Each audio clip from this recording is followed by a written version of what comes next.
May we have the next question from the gent side in the rear? This is Shekhar here. I'm so grateful to the IRF that we get this opportunity to ask you some questions.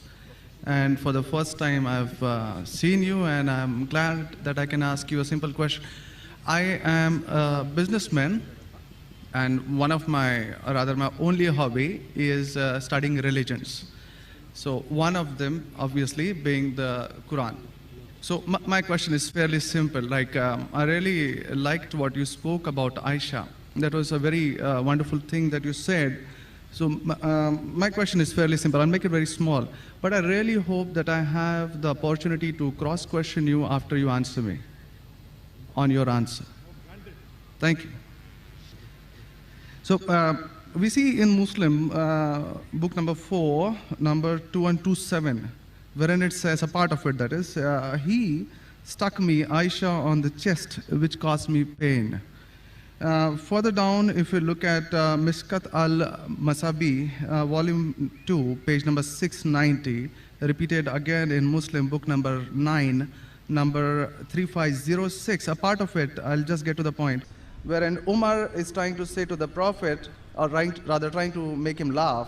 He says, Messenger of God, I wish you had seen the daughter of Kharija, where she asked me for extra money, and I got up and slapped her on the neck.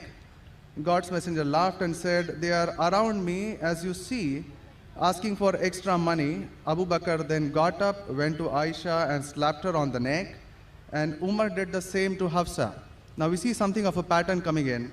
Then if we just jump to Quran chapter 4, verse 34, and those wives you fear may be rebellious, admonish, banish them to their couches and beat them. Now, as I understand from your talk, that there is equal punishment for both man and woman. I'm not contending whether they should be beaten or not. My point is, what is the right of the woman if the man is wrong? Because he gets to beat her up. Brother asked a very good question, and I give you the right to cross-question me after the answer. It is granted.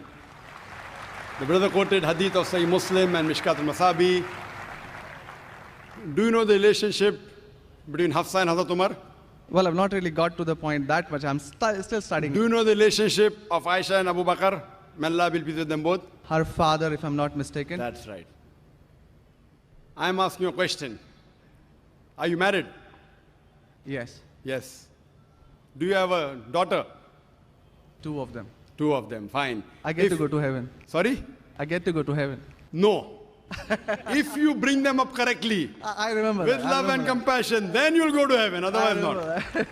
But, just kidding. But that is only righteous deed. Without iman, you can't enter Jannah. So for you to go to heaven, besides upbringing your 2 daughters correctly, you have to follow the laws of the Quran and the Sahih Hadith and be a believer. I understand. That we'll discuss after answer to you. I understand. After answer, inshallah. I'm asking a simple question. Suppose your daughter, if she wants to jump from a 10-story building, what will you do? I'll stop her. Is she adamant? What will you do? Point, yeah. You get the point, very good. If she wants to jump, no, I want to go. I want to fly like Superman. Dad, you are preventing me from being a Superman. What will you do? Well, I'll stop her, obviously. Will you slap her or not? If required. She says, no, I want to jump. What will you do? Well, I can ask the other way around. What I'm if asking, my wife brother. sees... I'm asking. If she wants to jump from the 10-story. I will hit her. If required. Not normally. You will say, Arey beti, jaan do na, Superman mat bano. Nahi, banne ka abba. Jump marne ka hai. Ab dekho kaisa udti hu main. I want to fly. One flap.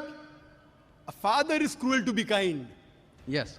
Now, our beloved Prophet Muhammad said, anyone who does not love Allah and His Messenger more than his own life, he is not a Muslim. Anyone who does not love Allah and His Messenger more than his own life, he is not a Muslim. So there are many occasions what happened that sometimes they were disrespectful to the husband. Not a normal husband, Prophet Muhammad sallallahu alaihi wasallam. There were many occasions, not one occasion. There are many occasions, Hazrat Umar, may Allah be pleased with him, and Hazrat Abu Bakr, may Allah be pleased with him. When they came to know that one of the wives has caused pain to the Prophet, they were the father-in-law of the Prophet. But they love the Prophet not only more than their daughter, they love the Prophet more than their own life. There are many occasions. Which occasion you are referring to, I don't know. There were occasions when they came to know that my daughter has caused pain to the Prophet of Allah. How dare she does it? They being father, they have the right to slap. Not you and me. For us, they are the Ummahatul Mu'mineen. They are the mothers of the believers. But yet, they were human beings. Even the wives of the Prophet. Though they were wives of the Prophet, they are the best examples, yet they were human beings and they did make mistakes. Like the ayah recited by the Qari, Surah Nisa chapter 4, 32. They want equal rights.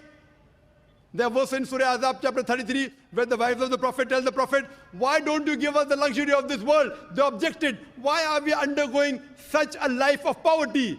So Allah sends a revelation. If you want this world, I will grant it to you, but you will not get Jannah.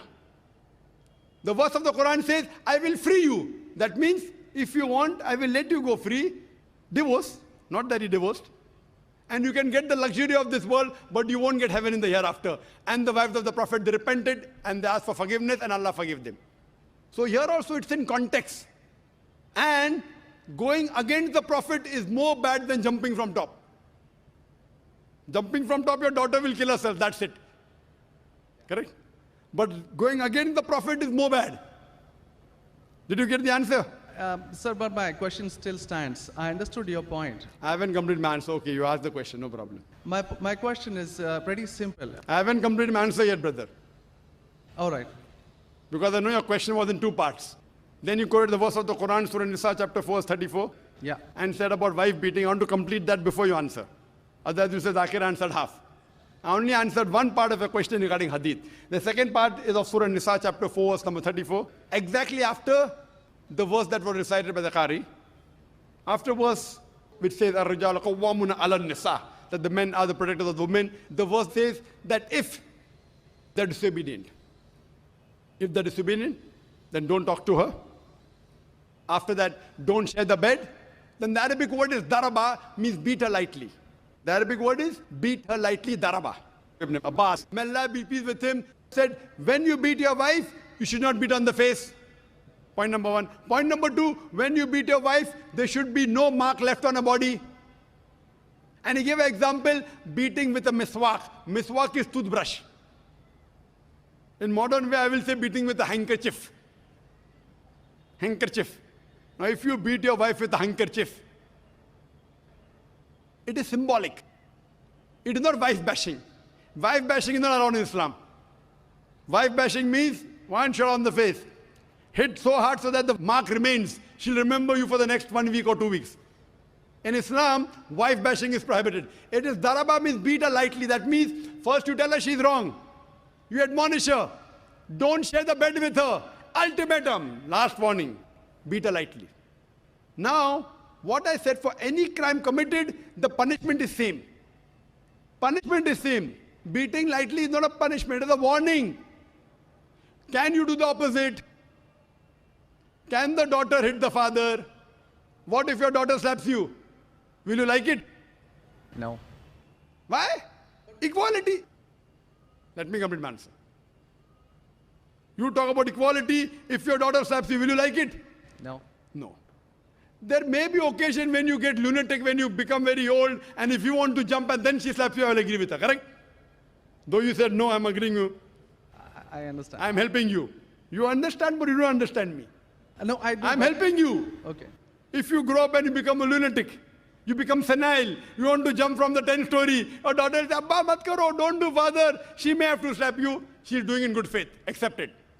Right? Now here, where a husband is giving a warning to the wife, if the wife does the same, what will the retaliation be? Imagine, suppose there's a massive person, bodybuilder comes and acts macho with you. If a small man comes, maybe you'll hit him. A macho person, Arnold Schwarzenegger, comes and tells you something. Will you hit him? Will you hit him? No. Though you may have a lot of guts, but Arnold Schwarzenegger, no. Why? Similarly, since Allah says in the previous verse, man has been given more strength than the woman. So a physical warning, a symbolic warning, a man can give to a woman can't give to a man. A woman can't. There are other things. There are other things she can do. Such as? Such as, for example, if she has to cook food in the house, it's the duty of the husband to get market. She can refuse to cook. If you don't get market, I will not cook. She can object. Very well. She can object saying, I will not cook. It's an objection on her part. If, for example, he is not offering salah is important, she can object nicely, with love and affection. My dear husband, please offer salah. Then she may get a little bit angry also, no problem. Getting angry with husband is not allowed, unless it's for the sake of Allah and His Rasul. But not physical. She can't get physical. If she gets physical, there will be retaliation. It will never work. Imagine your wife slapping you. Will you leave her? Fine, you may say, Jando. So, what do you realize? This is a symbolic beating. What the Western media has done, they portray as though it is wife bashing. Where is wife bashing? You know the hadith also. So, because of that, Islam is the best way of life. It shows you how to lead life with your wives also. Hope that answers the question. If you have any counter question, you're most welcome, brother. Yes, actually 2 points on that. Primarily, the first thing that is said is a daraba, which means basically tapping. And as I understand from the Hans word dictionary, it comes from the word idrib. And now, if you look at it, the Arabic word is used in 2 ways. One, to strike up a poem, the word idrib, from which the word darwa is taken out. The first is to strike up a poem, and the second, which is used 12 times in the Quran, is a physical action of striking. Strike off? Strike up a poem, or strike up a poem. Strike up a poem, metaphorically. Second part is the physical action of striking. It's used again in Surah 8:12, wherein it about an angel strike off their heads, strike off the very tips of their fingers. The same word is used. So how can the same word be interpreted there as lightly, but here as very good question. The second part. Very good question. Very good question. The second part is that if we come back to Sahih Bukhari, volume 7, number 715, again, the respectable, I truly mean that, respectable woman Aisha, a great scholar, I read about her, narrated, Aisha said that a lady came wearing a green veil and complained to her, that is Aisha, and showed her a green spot on her skin caused by beating. It was the habit at that time for women to support each other, means when they get beaten up, so you support each other. So when Allah's messenger came, Aisha said, I have not seen any woman suffering as much as a believing woman. Look, her skin is greener than her clothes. That was my second part. As for second part, I'll answer first, and first part, I'll answer second. No problem. She's complaining to the Prophet that somebody has done injustice to her. It doesn't end saying the Prophet agreed with it. If someone has done injustice, if we read ahead in some other hadith, the Prophet may have done justice to her. It doesn't say that someone beat her and the Prophet agreed with it. Correct? She is just reporting that maybe there is injustice done to a woman. That's it. The moment she's complaining means she's disagreeing with it. She didn't say, Prophet, I heard a very good thing I saw, that the woman was beaten up. The moment she's complaining means the wife, Hazrat Aisha, may Allah be pleased with her, disapproved of it. So the lesson we get from this is, no one should beat the woman such a way that she becomes green. But sir, see, the exact statement she makes is that I have not seen any woman, that's Aisha herself, it's not my interpretation, I have not seen any woman suffering as much as the believing woman. So we see at the time of Muhammad that women were really in very, very bad shape, even though... You know there are hadiths saying, I have not seen a person, a believing person like Hazrat Bilal suffering. What was he suffering from? His master tortured him and said, don't say there's one God and I will leave you. Hazrat Bilal, may Allah be pleased with him, on the death stone, he's agreed to die. He will say, I will not denounce Allah. I will keep on saying, La ilaha illallah Muhammad Rasulullah. There's no God but Allah and Prophet Muhammad is a messenger. He's taking the pain. That means if I say Hazrat Bilal is a believer who is being tortured, that does not mean that what act that being done on Hazrat Bilal, may Allah be pleased with him, is right. It is wrong. But he's a believer who's taking the pain. In this context, we have to see the context and go to the Shara. You have to see Fath al-Bari. And what was the woman? Was she? What was she? Who tortured her? Was it the master? Was she a slave woman? You have to go to the Shara. I'm not a muhaddith. I'm telling you what the answer can be. You have to go to the Shara and find out. Why was she? Who hit her? Who beat her? Did the husband do? Was the husband a believer? There are 10,000 reasons. But Just sir, because... excuse me, in Mishkat al-Masabi, Brother Shaker, volume 2. Brother Shaker, yes. what I would like you to do, there are so many people waiting at all the mics. Precisely, concisely, I would like you to put your question in a few words and then close. Because you got such a big sheaf of papers, there are many people I see waiting with small slips or something. Question. So we cannot allow this whole thing to go on. This is not a debate session. It's a question and answer session. I want you to put your question in the next 4 sentences. Let Dr. ذاكر answer so that all the many ladies standing there here also get a chance. We have exactly 1 hour, 12 minutes left. We have occupied 20 minutes already. Brother, initially you asked 2 questions answered. You said, I want a counter. What counter you gave? In the counter, you're asking 1 more question. I don't mind answering your 100 questions, but in this rule, 1 question at a time, go behind the queue, no problem. You ask 2 questions, give the answer. You said, I want a counter question. With the counter question, you're asking 1 more question. So, I'm very kind, I don't mind. I would love. After finishing, you can come in the cabin. And inshallah, I will answer all your questions. I want to ask you, after I answer your question, what will you do? Will you believe in the religion Hazrat Aisha believed? Yes or no? I yet have to answer your counter question. Well, it's not just this 1 point. There are many, many more. I'll answer inshallah all. How many are there? 10, 20, 50, 100? How many? Well, we can sit on that. How many approximately? Well, there are many more. I've not How really many? counted 10, 20, 100, 1,000, 10,000? How many do you have now in your mind? Well, I do have. How many? 10, 20, 30? How many? Yeah, probably quite a few. Maybe, Quite a few is how much? 5 or 10? Approximately. I don't know, maybe 100 questions. 100 questions you have? Brother, after this session is over, we sit together. Okay? Write down all the 100 questions. Inshallah. Inshallah. I will try and answer everyone. Okay? I request you, we'll spend the full night together. I don't mind, because you're a seeker of truth. And I'm also a seeker of truth, and my job is to try and clarify the truth. Not that I'm a scholar. I will try and answer all the 100 questions. But I doubt whether you'll be able to write 100 questions. I doubt. Coming to your main counter question, brother. That will be basic counter question. Counter question of yours is that daraba has got 2 meanings. One is strike off the head. You ask me then, how do you come to know which is correct? Correct? Exactly. In the counter question, don't ask 1 more question.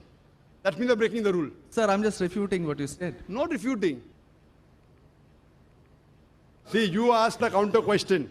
Counter question was of daraba, has got meaning of striking. That is the counter question. In that counter question, you asked 1 more question. You can't ask 1 more question in a counter question. You can ask 1 counter question, but that was a fresh question that you asked. Now coming to your question of daraba. You said striking, I agree with you. How do you come to know 1 time it is lightly beating, 1 time it is striking of the head? You know the verse in the Quran is there, in Surah Maryam, chapter 19, verse number 47. Mary, may Allah be pleased with her, she says, when Archangel Gabriel says that you shall have a son. So she says, how shall I have a son when no man has touched me? How shall I have a son when no man has touched me? Now if you go to the Lugha, your hands wear dictionary, all lanes, I believe you read my dictionaries, all this thing on the internet. It's not difficult. You go on the internet and type, you'll get 100 questions against Islam. Not 100, you get 1,000. Very easy. Not that a person has done research. If you had done research, you'd have come to know who was whose father and who was whose husband and mother, everything. But you go on the internet, you get this very easy. Now, the Arabic word masah has got 2 meanings. Physical touch, it means sexual touch. So when Mary, may Allah be pleased with her, she says, how shall I have a son when no man has touched me? It is understood, it is not physical touch, it is sexual touch. Correct? Yes. Similarly, there are several verses in the Quran. Now, when there are 2, 3 meanings, even both can be correct or 1 can be correct. To have more details, you go to the hadith. Hadith is the commentary of the verse of the Quran. Correct? maybe the same word has got two meanings. In that verse, it means meaning number one. In the second verse, it meaning number two. Hadith is a commentary. So when we go to the hadith of this Surah Nisa, chapter 4, verse 34, talking about daraba, there the Prophet said, do not beat on the face. Do not leave a mark. Beat like a toothbrush. I gave the answer, but you were so much concentrating on the notes you have that you forgot my answer. If you have heard my answer, that if there are 2-3 meanings, all meanings may not be right. Maybe one is right, maybe two are right, maybe all three are right. Therefore, you have to go back to the Prophet. The Quran says, Atiullah, Atiur Rasul. Obey Allah and obey the Messenger. So when there are 2-3 meanings, you have to go to the hadith and find out what did the Prophet mean by that word. So there when it says strikes off the head, it means strikes off. Here it means strike lightly. So therefore, if you know the supplement is the commentary of the Quran, it's the hadith. Without the authentic hadith, you cannot understand Islam. So a prophet said, it means beat lightly, like beating with a toothbrush, don't beat on the face, don't leave a mark on the body. So these are the guidance given by Rasul. Therefore, it is obligatory that besides the Quran, you have to follow the authentic hadith. Hope that answers the question. And inshallah, I'll wait for you after 10 o'clock in the speaker's lounge, inshallah. Yes, Brother Shekhar? Thank you. And since you have 2 daughters, you said you have 2 daughters and you want, sorry? And one son. The son, there's no hadith saying the son will take you to Jannah here. Yeah. If he becomes the pious son, and if he prays for you, inshallah, even he will be a path to Jannah. What I want to see to it that besides good deeds, you even have faith. Faith is one of the important criteria to go to Jannah. And since you have an urge to go to Jannah, to paradise, inshallah, I pray to Allah subhanahu wa ta'ala, may He make me the zarya, the pathway to take you to Jannah, inshallah. Yes, sister.